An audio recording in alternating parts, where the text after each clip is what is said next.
Well, babe. Oh, gosh. Well, babe, I'm glad you at least taught me how to look at a belt and see any warning signs. Although it was that easy because when they put the belt on, the really nice gentleman who does that mobile mechanics that put the belt on, you could tell when he put the belt on, it was really big and thick.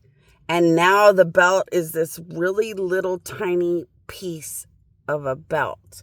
So you know it's a piece of the belt. It's not the whole belt. So then where did the whole belt go? It must have fell off or something.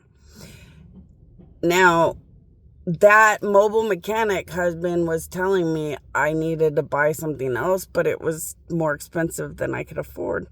So the guy was really nice, and he said, well, you can try to live off the belt. That guy was so good at whatever he did and made the belt so nice that this other piece I needed, it didn't really matter for a long time. I've been driving from cities to cities and more for a long time.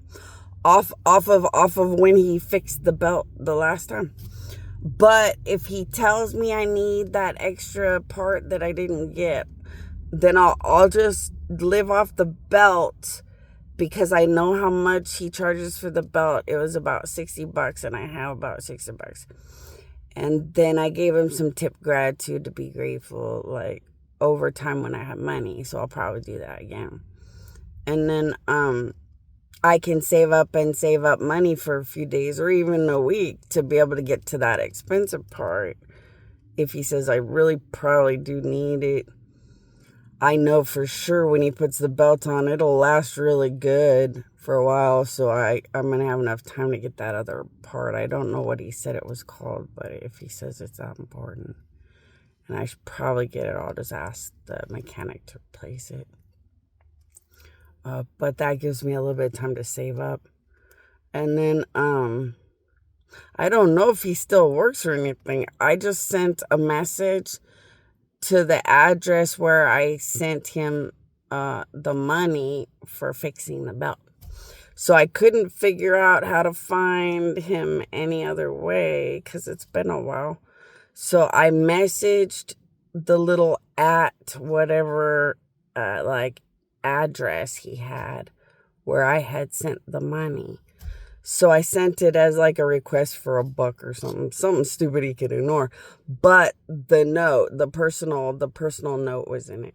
And I had asked Google if there was any, I asked Google if there's any way to just message that address. And the Google said you have to request or send money. And when you request or send money, you can put a note. So I just requested $1 so I could send the note.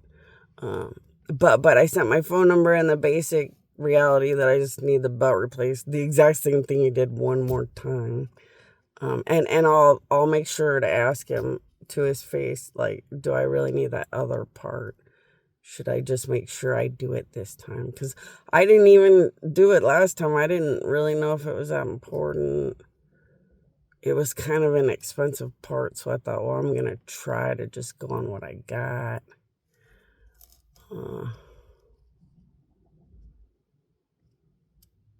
So husband, if you know what would make a belt keep breaking, or if you think it's just broken for other reasons, I don't know. It looks like 75% of the belt is just gone. Like it looks like it's just a tiny piece of a belt and that's the whole belt. But I know for sure what he put in there, it did not look like that. But it looks like the belt broke. But the belt broke not in half, but it broke perfectly 75-25 or something. It's really weird looking, but I don't know how it ended up like that. So all I can say is, husband, tell me whatever you think you should tell me. But now that it's just part of the belt, I'm pretty sure now that it's 25% of the whole belt, you're going to tell me to just sit here until Monday when I can get to the mechanic, or sit here until a mobile mechanic can help me. So I'm just going to assume that's what I'm going to do indefinitely, and I'll keep you posted.